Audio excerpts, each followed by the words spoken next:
कि जो मकान तुमने बनाए उम्र भर, जो मकान तुमने बनाए उम्र भर,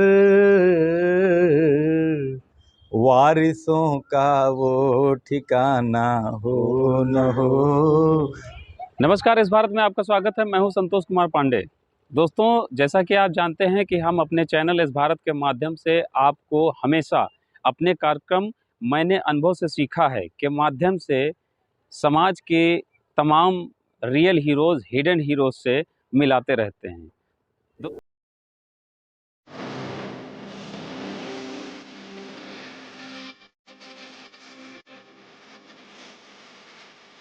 यूं ही नहीं मिल जाती है राही को मंजिल, एक जुनून दिल में जगाना पड़ता है। जब पूछा चिड़िया से कि कैसे बना आशियाना, तो चिड़िया ने कहा भरनी पड़ती है उड़ान बार बार, तिनका तिनका उठाना पड़ता है। दोस्तों, मैंने अनुभव से सीखा है कार्यक्रम के अंतर्गत हम आपको रूबरू करा रहे हैं सब्जी बेचने को लेकर एक समय में वायरल हुए वरिष्ठ आईएएस अधिकारी एवं विश्वविख्यात कवि डॉक्टर अखिलेश कुमार मिश्रा जी से। डॉक्टर अखिलेश कुमार मिश्रा एक ऐसे लोक सेवक हैं जिन्होंने अपने रचनात्मक कार्यों से जल जीवनदायिनी गोमती मां के उद्गम स्थल को बतौर जिलाधिकारी पीलीभीत एक नई पहचान दिलाई। डॉक्टर अखिलेश कुमार मिश्रा एक अधिकारी के रूप में बहुत ही सरल, सुप्रभावी व्यक्तित्व हैं। उन्होंने एक लोक सेवक के रूप में अपनी जिम्मेदारियों का बखूबी निर्वहन किया है और करते चले आ रहे हैं। तो दूसरी तरफ एक कवि के रूप में विश्व पटल पर भारत का नाम रोशन किया है। हम साक्षात्कार में जानेंगे कि उन्होंने गोमती नदी के उद्गम स्थल को किस तरह से इतना निर्मल, अविरल और दर्शनीय बनाया और उन्होंने कवि के रूप में किस तरह से पहचान बनाई। साथ ही जानेंगे कि उनके सब्जी बेचने के वायरल वीडियो का चौंकाने वाला सच क्या है।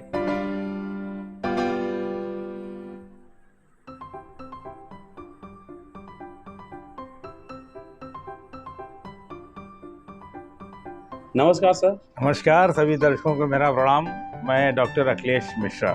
प्रारंभिक शिक्षा दीक्षा, जैसा आपने कहा कि मैं प्रतापगढ़ का रहने वाला हूं, हम लोगों का ये मानना है कि प्रारंभिक शिक्षा माँ और पिता से शुरू होती है। माँ मेरी प्रतापगढ़ की हैं, इसलिए मैं प्रतापगढ़ का हुआ।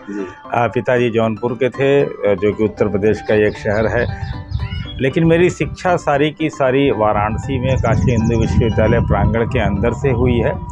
कक्षा 1 में मैंने वहाँ केंद्रीय विद्यालय में एडमिशन लिया था और 1970s में, और उसके बाद मेरी पीएचडी तक की पूरी शिक्षा वो बीएचयू से हुई है, जिसमें 12 तक केंद्रीय विद्यालय रहा है।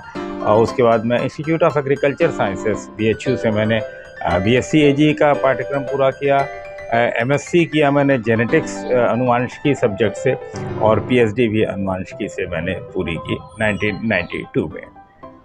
तो ये सब आपका देखा जाए तो एक तो जीवन है आपका जो लोक सेवक के रूप में, और दूसरा आपका जीवन है विश्वविख्यात कवि के रूप में, और उसमें शायद आपने एक किताब लिखी है यूं ही। बिल्कुल सही कहा आपने। आपका जो पसंदीदा जीवन है एक लोक सेवक के रूप में है या एक कवि के रूप में? इस प्रश्न का मुश्किल बहुत कठिन है। इसका हल बहुत कठिन है, क्योंकि शुरुआती दौर पे एज ए प्रशासनिक अधिकारी आप सारा जीवन अपना सब कुछ तन मन धन उस प्रशासन को और देश की सेवा में गुजारते रहते हैं। जो ही वक्त बदलता है, धीरे धीरे आदमी के अंदर मैच्योरिटी आती है, तो उसे लगता है कि नहीं, दुनिया से, इस प्रशासनिक दुनिया से इतर भी, या यूँ कहिए कि राजशाही के दुनिया से इतर भी एक दुनिया होती है। और वो दुनिया इत्तेफाक से मुझे साहित्य, संगीत और कला की तरफ ले गई, आध्यात्म की तरफ ले गई, धर्म की तरफ ले गई। तो समय के साथ प्राथमिकताएं बदलती हैं। शुरू में जब एडीएम और डीएम के रूप में काम करता था, तो इसमें कोई नहीं है कि कभी कभी हम 3-3 4-4 दिन नहीं लौट पाते थे, और लॉ एंड ऑर्डर हमारा मेन इश्यू हुआ करता था। अगर आदमी की सेवा किसी भी तरह हो जाए, चाहे कानून का पालन करा के, चाहे बिना कानून का पालन किए, उनकी हम अपनी संतुष्टि के हद तक सेवा करने की कोशिश करते थे। और आजकल थोड़ा सा ज़रूर उससे विचलन है, क्योंकि अब हम शासन में अधिकारी हो गए हैं, पॉलिसी मेकिंग हमारा मुख्य काम हो गया है। तो उस दशा में हम ज़्यादा ऊंचाई से और ज़्यादा दूरी तक चीज़ों को देख पाते हैं। जीवन का दर्शन भी एक दर्शनीय चीज़ है, इसलिए हम धीरे धीरे जीवन के दर्शन को भी महसूस करना शुरू कर दिया। तो ये आपका जो कवि जीवन है और बतौर आप एक लोक सेवक, हाँ। अगर हम दोनों चीज़ों को देखें तो आपका जो लोक सेवक का जीवन है वो ही बड़ा व्यस्ततम जीवन है, तो उसके बीच में ये कवि कैसे निकल आता है? अनुभव के बाद लोक सेवक का जो जीवन होता है, पहले किसी भी चीज़ को पढ़ने में, समझने में समय लगता था। अब बहुत सी चीज़ें अनुभव के आधार पर उनको सिर्फ देख लिया जाए, या कोई पत्रावली है, कोई मामला है, कोई मैटर है, तो काफ़ी कुछ वो अनुभव में सिखा देता है, और उसमें उतना वक्त नहीं लगता। हालांकि उसका एक दूसरा पहलू ये है कि हम जो भी काव्य की रचना करते हैं, जो भी साहित्य की रचना करते हैं, वो हम उसी को करते हैं जिसे हम जी पाते हैं। और जिसे जी पाते हैं, मात्र उसको काव्यात्मक शैली में लिख देना, या उसको साहित्य की परिधि में लाकर सजा संवार कर रख देना, वही काव्य है, वही कविता है, वही गीत है, वही गज़ल है। तो इसके लिए अलग से समय की कोई आवश्यकता पड़ती हो, या मैंने अपने जीवन का कोई वक्त अलग से रख रखा हो कि 2 घंटे मैं काव्य की सेवा करूँगा, ऐसा कुछ नहीं है। ये एक सहज ही माँ सरस्वती की कृपा है कि कहिए मैं रास्ते में चलते समय कोई गज़ल लिख डालूँ, और कहिए हफ्ते भर या महीने भर कुछ न लिख पाऊँ। तो आपने एक किताब लिखी यूं ही, हाँ। और वो किताब बहुत फेमस हुई, बहुत ज़्यादा प्रसिद्धि प्राप्त करी, तो हम चाहेंगे, ये मौका भी है, दस्तूर भी है, अगर उसके बारे में आप कुछ बताएं। हाँ, यूँ ही जैसा कि आप नाम से ही समझ रहे होंगे जी। कि मुझे जब मैंने वो पुस्तक धीरे-धीरे करके लिखना शुरू की, तो उसका नाम भी खोजने का न तो मुझे ज़्यादा दिमाग लगाया मैंने, और न कोशिश किया कि कोई बहुत ही साहित्यपरक नाम रखा जाए। तो पुस्तक चूँकि यूँ ही लिखी गई थी, इसलिए उसका नाम यूँ ही रख दिया गया। और यूँ ही एक पुस्तक इत्तेफ़ाक से वाणी प्रकाशन के लोगों ने उसको प्रकाशित किया था, जो कि इस बात के लिए मशहूर भी हैं कि बहुत ही लिमिटेड और बहुत ही गिनी-चुनी पुस्तकों का प्रकाशन वो करते हैं। तो वाणी प्रकाशन ने जब इसको प्रकाशित किया, तो एक संस्था थी जो कि बेस्ट सेलर्स का अवार्ड्स दिया करती थी।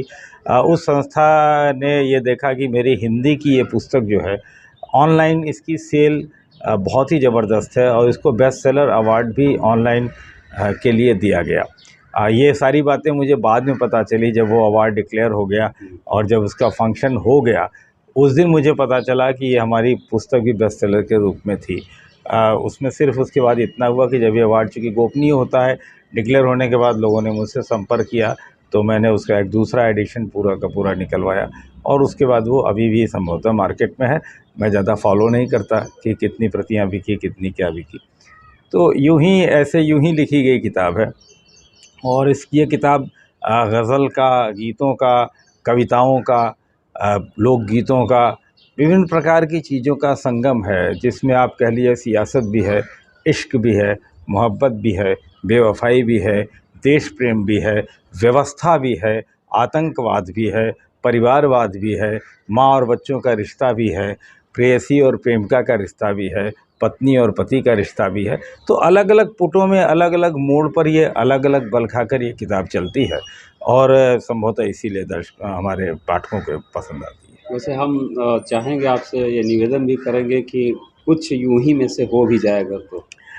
हाँ, मैं यूँ ही में से एक आपको कुछ पंक्तियाँ सुनाता हूँ कि जो नई ही पंक्तियाँ हैं, अभी कोरोना काल के समय में जब हम लोगों ने डेड बॉडियाँ सड़कों पे बिखरी हुई देखी, और उनके बाद उनका क्या होता है उन शरीर का, इसको देखा, तो मेरे मन में एक भाव आया जो मैंने कविता में लिखने की कोशिश की कि ज़िंदगी का क्या ठिकाना, हो न हो कल भी ये मौसम सुहाना, हो न हो ज़िंदगी का क्या ठिकाना, हो न हो कल भी ये मौसम सुहाना हो न हो।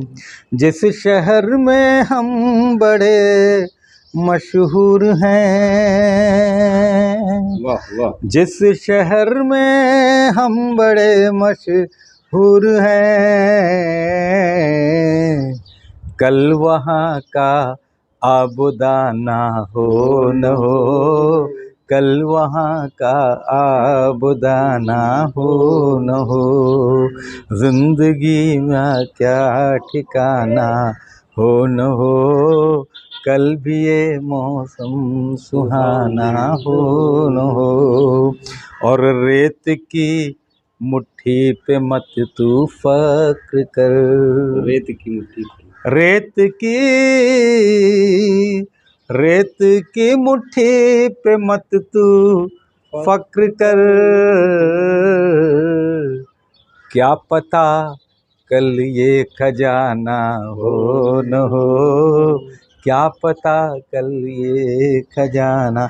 और अभी दीप्ति जी का जब फ़ोन, दीपिका जी का फ़ोन आया मेरे पास, तो ये तय होने लगा कि कब हम रिकॉर्डिंग करेंगे। तो मैंने कहा कल का कौन इंतजार करे, आज ही कर लेते हैं। तो उस पर मैं दो पंक्ति आपके सामने रखता हूँ कि ज़िंदगी का क्या ठिकाना, वक्त की पाबंदियों में ज़िंदगी। मैं जो आपके बीच खड़ा हूँ, तो मेरे पास समय नहीं था उस समय भी, तो मैंने कहा आज टाइम नहीं मिल पाएगा। दीपिका जी ने कहा नहीं आज ही कर लेते हैं। तो होता क्या है कि वक्त की पाबंदियों में ज़िंदगी, सांसों का क्या आना जाना हो न हो, सांसों का क्या आना जाना हो न हो। ज़िंदगी। और एक पंक्ति और मैं जानना आपको ज़रूरत सुनाना चाहता हूँ। बिल्कुल। हम अधिकारी गण हैं, बड़े पदों पे है, तमाम लोगों के पास अवैध धन भी होते हैं, काला धन भी होता है, चाहे वो नेताजी हों, चाहे अधिकारी हों, चाहे इंजीनियर्स हो, चाहे तमाम के पास होता है। और तमाम लोग, जैसे हम ये कहते हैं उत्तर प्रदेश में एक कहावत है कि नोएडा में मकान है, उस मकान में रहता कौन है? एक कुत्ता रहता है और एक चपरासी रहता है, क्योंकि आप बता नहीं सकते कि नोएडा में भी मकान बनवा रखा है। वो भी होली वहाँ के से समय मैंने सफाई होती है। दो पंक्तियाँ वहाँ से मैंने उठाई कि जो मकान तुमने बनाए उम्र भर, जो मकान तुमने बनाए उम्र भर,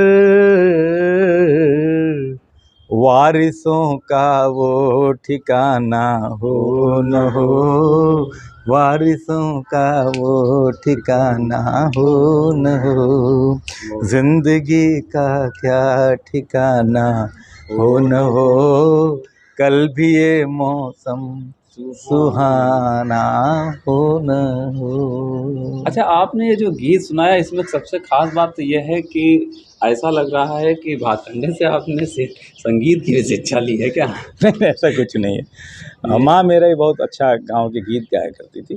संभवतः कोई जीन्स उनका आ गया होगा, अनुवांशिकी का मैं विद्यार्थी रहा हूँ, तो ये बात मैं वैज्ञानिक तौर तरीके से कह सकता हूँ। लेकिन ये सब सुनने सुनाने बड़ों के आशीर्वाद से भी होता है। मैंने न संगीत की शिक्षा ली है, न मैंने हिंदी कक्षा 9 के बाद पढ़ी है, न मैं उर्दू जानता हूँ। मेरी कोई व्यावहारिक शिक्षा या कोई औपचारिक शिक्षा नहीं है, मैं वैज्ञानिक था। लेकिन वैज्ञानिक होते हुए भी आपने जो है संगीत के मामले में जो सुनाया है वो लाजवाब है। नहीं, उसका जवाब ये हो सकता है कि मैं ह्यूमन बीइंग भी हूँ, तो हो सकता है मानवता थोड़ा ज़्यादा हो, वैज्ञानिकता उतनी न हो, तो इसलिए गीत अपने आप उभर के आ जाते हैं। अच्छा, जहाँ तक आपकी पहली पोस्टिंग टिहरी गढ़वाल में हुई थी। हाँ, शुरुआत मैंने टिहरी गढ़वाल से किया था। अगर वैसे देखें, आप वर्तमान में आप उत्तर प्रदेश में हैं, हाँ, तो अगर आप वहाँ टिहरी गढ़वाल को देखते हैं, वहाँ भी आपने सेवा दी और यहाँ भी कुछ अंतर दिखता है? टिहरी गढ़वाल उसमें उत्तर प्रदेश में ही था जब मैं उसमें वहाँ पे था। और मुझे याद हो आता है उसमें सुंदरलाल बहुगुणा का आंदोलन चलता था, जो चिपको आंदोलन उनका मूवमेंट था, टिहरी डैम बन रहा था। और जो जिसे हम जातिवाद, मजहबवाद, क्षेत्रवाद, ये तमाम वादों की संज्ञा देते हैं, वो राजनीतिक कारणों से, सियासी कारणों से कहीं वो ज़्यादा होती हैं, कहीं कम होती है। जब मैं शुरू में गया टिहरी गढ़वाल में तो बड़ा प्यार था, बहुत प्यारे लोग थे। जो ही उत्तराखंड का डिक्लेयर होके अलग हुआ, तो वहाँ पर फिर पहाड़वाद और प्लेनवाद शुरू हो गया। वाद शुरू हो गया। तो इस तरह के परिवर्तन समय के साथ, वक्त के साथ होते हैं। अदरवाइज़ टिहरी और गढ़वाली लोग बहुत ही प्रेम वाले होते हैं।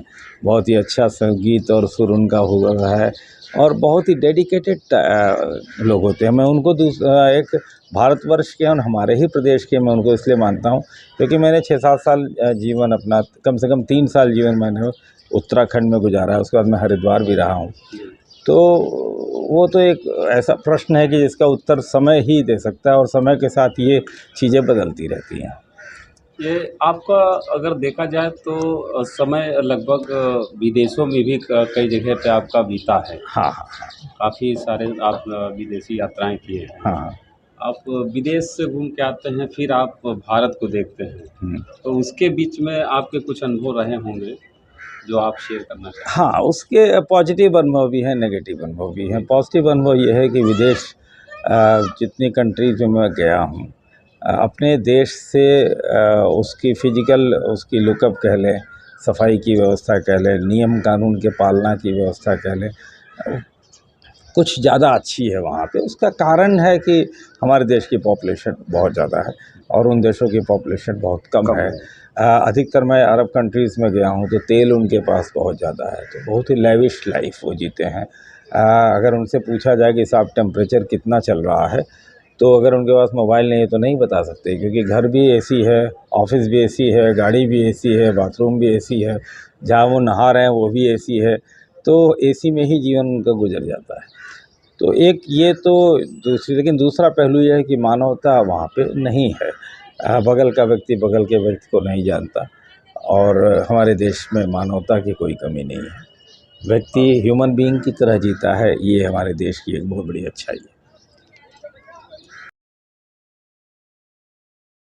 ये वो पूरी सारी सीढ़ियों को क्रॉस करने के बाद मैं ये कह सकता हूँ कि कठिन, जब तक आपको सफलता नहीं मिलती तब तक वो कठिन है और जब सफलता मिल जाती है तो आपको लगता है अरे ये तो कोई भी हो सकता है। ये व्यक्तिगत अनुभव यह है।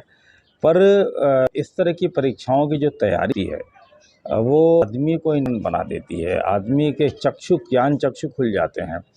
कहने का तात्पर्य ये हो सकता है कि यदि आप इस बात की एनालिसिस कर सकें कि कल के अखबार में न्यूज़ किस क्षेत्र की कौन सी छपेगी और वो आपके एनालिसिस सही हो जाए, तो आप समझ लीजिए कि यूपीएससी या आपका ज्ञान चक्षु काफ़ी खुला हुआ है। चाहे वो इकोनॉमिक्स का क्षेत्र हो, चाहे वो खेल का क्षेत्र हो, चाहे वो राजनीति हो, चाहे वो क्राइम हो, चाहे वो इंटरनेशनल पॉलिटिक्स हो, तो आपके क्षेत्र, आपके नयन इतने खुल जाते हैं चारों तरफ से, ज्ञान का भंडार इतना हो जाता है आपके पास कि आप कल को फोर्स ही कर सकते हो। जैसा हमारे धार्मिक उसमें कहा जाता है कि लोग भविष्य बता देते हैं, तो एक तरीके से वही है। अदरवाइज़ व्यक्ति को कोशिश करते रहना चाहिए। लक बहुत कुछ भी साथ देता है, कोई इतना भी कह ले कि लक कुछ नहीं होता। आपकी पर्सनालिटी बहुत मायने रखती है, आप किस क्षेत्र से आए हो। अब आप जैसे मैं बनारस का पढ़ा हुआ आदमी, तो मैं पतली मूँछ रखता था, तो मेरा इंटरव्यू सिलेक्शन नहीं हुआ करता था। तो एक ने मुझसे कहा कि मूँछ पतली मत करो, बड़ी कर लो। जब मैंने मूँछ बड़ी की तो मेरा लुक ही चेंज हो गया। तो बहुत सी चीज़ें होती हैं। कहानी क्या थी ये, पतली मूछ और मोटी मूछ, इसका मतलब मुझे पतली मूँछ अच्छी लगती थी, उसे किसी हीरो की नकल रही होगी, उनका आपके चेहरे पे मोटी मूँछ और सूट करती है, तो ये तो हमें पता ही नहीं कि हमें कौन सी सूट करती है। या आप दरवाज़ा कैसे खोल रहे हो, वहाँ से कैसे आके दरवाज़ा बंद करते हो इंटरव्यू बोर्ड में, वो सारी चीज़ें मायने रखती है। मैं इंटरव्यू बोर्ड की कहानी इसलिए आपको सुना रहा हूँ कि रिटन में ऐसा कोई नहीं रहा जो मैं नहीं पास कर पाया, पर इंटरव्यूज़ में कई बार मुझे असफलताएँ मिली।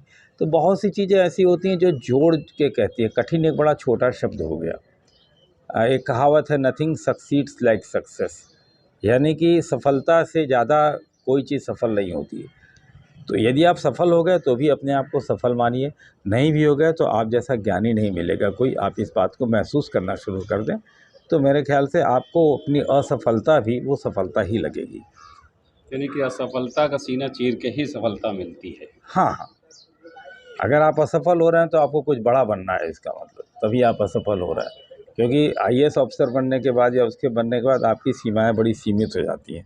मैं आपसे खुल के बात नहीं कर सकता, अपनी भावनाएं खुल के व्यक्त नहीं कर सकता, लेकिन जो व्यक्ति नहीं सेलेक्ट हुआ है वो सब कुछ कर सकता है।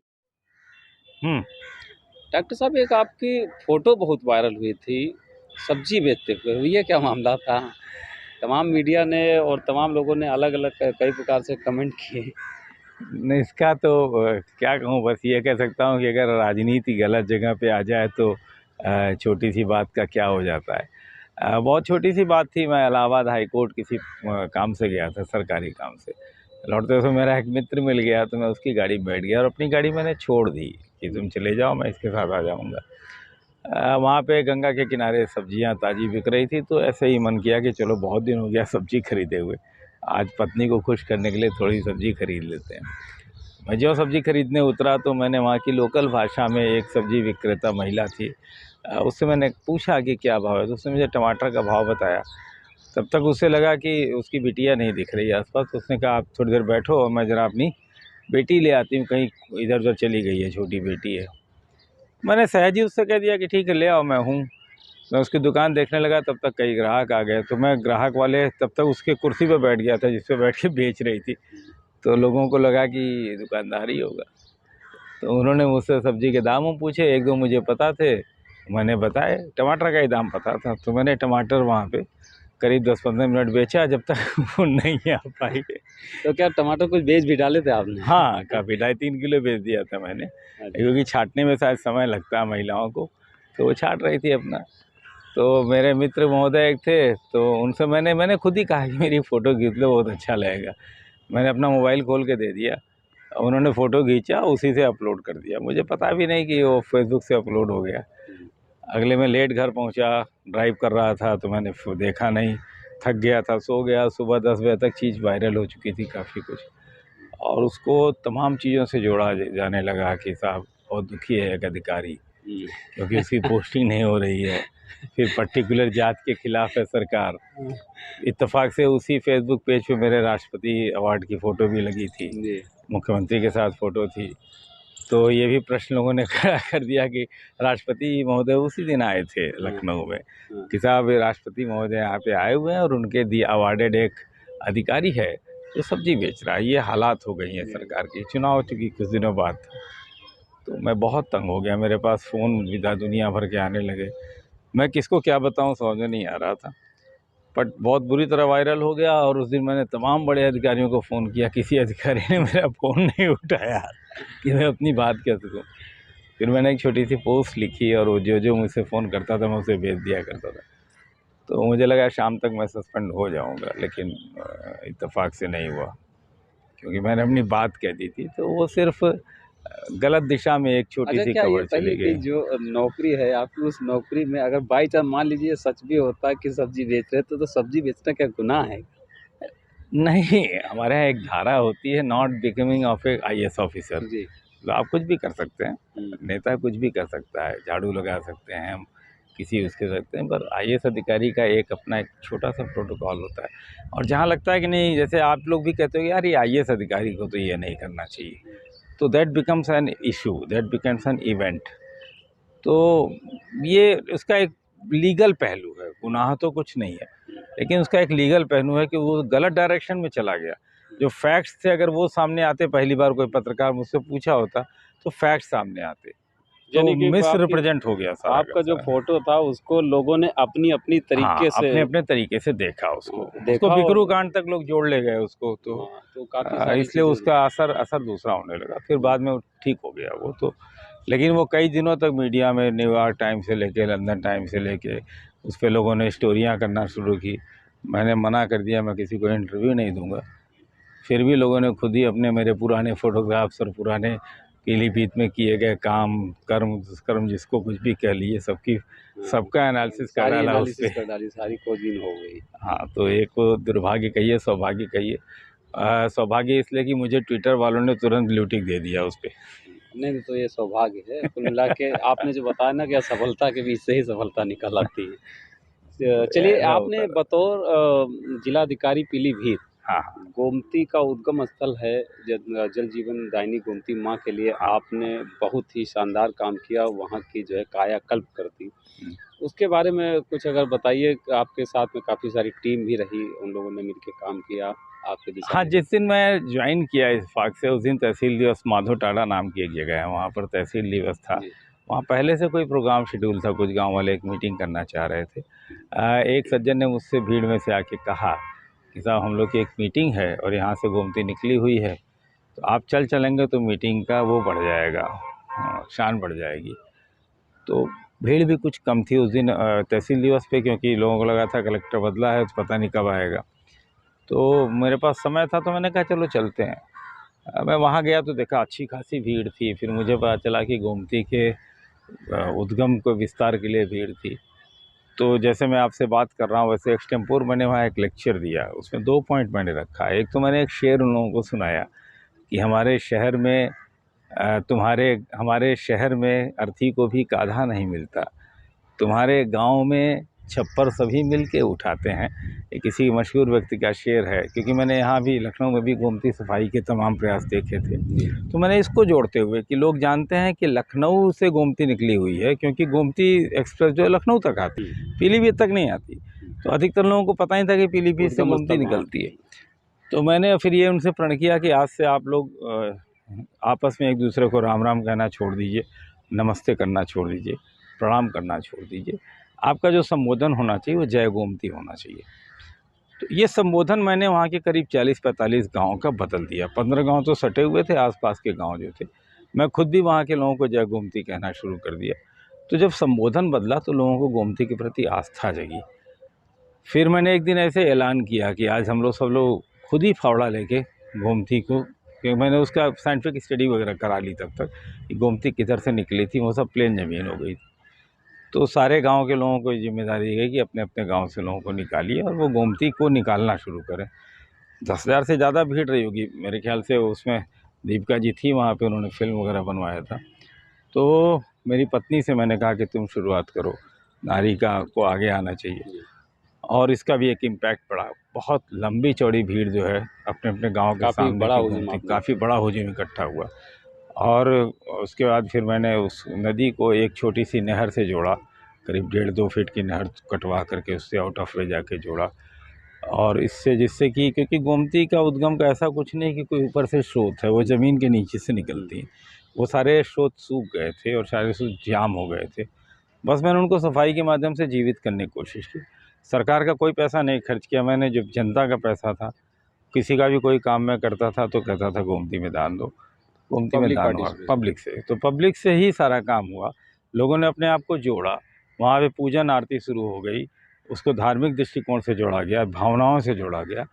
और मुझे बताते हैं कि अब गोमती में बहुत दिन से गया नहीं, पर अब बहुत कुछ बदल गया है। बताते हैं अब तो आपकी जो बोई हुई फसल थी अब बहुत ही हरिया गई है। हाँ, मैं व्यक्तिगत रूप से स्वयं नहीं गया जब से मैं वहाँ से आया पहले कभी भी, पर मैंने ऐसा सुना है कि बहुत ही ज़्यादा वहाँ पे लोगों ने खुद मिल के पब्लिक प्रेशर डाल करके, मैंने कुछ वाटिकाएँ लगवाई थी, वो पेड़ सब बड़े हो गए हैं। 250-300 पेड़ लगवाए थे, वो सब बड़े हो गए तो नया रूप दे दे रहे हैं। और इसके अलावा एक मैंने मूर्ति आपके लखनऊ यूनिवर्सिटी की बच्चियों को मैं बुलाया, कुंवारी लड़कियों को, 12 लड़कियाँ थी और एक टीचर थी।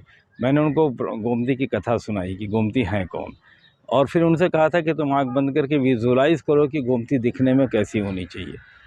वहीं की मिट्टी, वहीं का सारा कुछ लेकर के उन्हीं बच्चियों से 10-12 दिन में मैंने एक मूर्ति बनवाई, जिसे गोमती की मूर्ति मैं नाम देकर वहाँ स्थापित करना चाहता था। मंदिर के रूप में नहीं, एक शो पीस के रूप में, क्योंकि मंदिर के लिए अनुमति लेनी पड़ती है सरकार की। लेकिन वो इतना खूबसूरत हुआ। और जब उसको वहाँ पे हमारे सीडीओ भागवत साहब थे, वो 7 दिन की उन्होंने कथा कही भागवत की। उसके बाद जब उसको स्थापित किया गया वहाँ पे, तो सीडीओ साहब ने उसमें प्राण प्रतिष्ठा करा दी। विद्वान आदमी थे। प्राण प्रतिष्ठा करने के बाद लोग उसकी पूजा करना शुरू कर दिए। तो पूजा करना शुरू कर दिए तो उसको मंदिर के रूप में डेवलप किया गया। तो आज वो गोमती मंदिर वहाँ पे बहुत ही अच्छा मंदिर है। तो पर्यटन जैसा हो गया। हाँ, पर्यटन अभी डिक्लेयर ऑफिशियली नहीं हुआ, अनऑफिशियली वो पर्यटन ही है। और हर प्रकार के कर्म जितने होते हैं, पहले से लेके 16 संस्कार तक, श्मशान भी मैंने काफ़ी 25 लाख रुपए दिया था श्मशान बनाने के लिए। तो सारे कार्य वहाँ होने लगे हैं। तो न सिर्फ क्षेत्र में बल्कि बाहर के लोग भी अब जाते हैं तो गोमती देखते हैं। थोड़ा सा अभी वेबसाइट्स वगैरह पे उसका उतना प्रचार नहीं हुआ क्योंकि गांव का इलाका है। बट उसका मुझे लगता है कि जो मूल कारण था कि मैंने लोगों की भावनाओं को जोड़ दिया उससे। और जो जय गोमती आज भी चल रही है, जय गोमती नाम से, जय गोमती नारा आपने जो दे दिया, जो अभिवादन करने का दे दिया, वो तो वहाँ अभिवादन अब कोई राम राम है उससे नहीं करता। गोमती का जो धार्मिक महत्व है, एक धोपाप जगह है वहाँ, तो नहीं है कहीं और है। वहाँ पर नहाने से राम ने जो रावण की हत्या की थी, ब्रह्म हत्या का पाप था, वो सबसे बड़ा पाप माना जाता है। तो राम ने 2 पाप मानव जीवन पे लौटते समय स्नान किया था, तो वहाँ उनके पाप धुले थे। ये 2 कहानियों को अगर जोड़ दिया जाए और साथ में नैमिषारण्य का भी जल वहाँ तक जाता है, इन चीज़ों को जोड़ दिया जाए तो गोमती का वास्तव में अपना एक धार्मिक महत्व है, इसमें कोई दो राय नहीं। ये आदि गंगा बोली जाती आदि गंगा बोली जाती है। तो अभी हम लोगों को आपने आज इतना व्यस्ततम समय में से समय दिया, उसके पहले हम धन्यवाद कहें कि आप हमारे दर्शकों को, और आप चूँकि गोमती जी के संरक्षण संवर्धन पे एक कीर्तिमान स्थापित किए हैं काम करके, लोगों की जो भावनाओं को बदला है, नदियों के संरक्षण संवर्धन से संबंधित कोई संदेश है? देखिए एक दोहा है, रहीमन पानी राखिए बिन पानी सब सून। साहित्यिक दृष्टिकोण से देखा जाए तो पानी के तमाम अर्थ होते हैं, लेकिन इसमें मैं एक और छोटी सी उक्ति जोड़ता हूँ, यथा पिंडे तथा ब्रह्मांडे। जैसा पिंड में है यानी शरीर में है यानी बॉडी में है या किसी भी पिंड में है, वैसा ही ब्रह्मांड में है। तो पूरा ब्रह्मांड एक जैसा है। जल की मात्रा जितनी हमारे शरीर में है, जितनी धरती पे है और जितनी ब्रह्म में है, जिसको हम ब्रह्म कह सकते हैं, पूरी सारी सृष्टि में है, उतनी सब में बराबर है। और क्षित जल पावक गगन समीरा पंच रचित यहीं अधम शरीरा, ये बात कही गई है हमारे शरीर के लिए। तो हमें इसका एक बैलेंस बना के रखना है, यही जीवन है, यही प्रकृति है। अगर बैलेंस नहीं बना रहेगा, चाहे उसको कोई भी बिगाड़ रहा हो, तो प्रकृति जब डिस्टर्ब होती है तो हमारे पास तमाम तरह के रोग, तमाम विकार, तमाम जितने डिजास्टर्स होते हैं, तूफान आते हैं, वो आते हैं, सब कुछ आता है। तो जल उसका एक महत्वपूर्ण अंग है।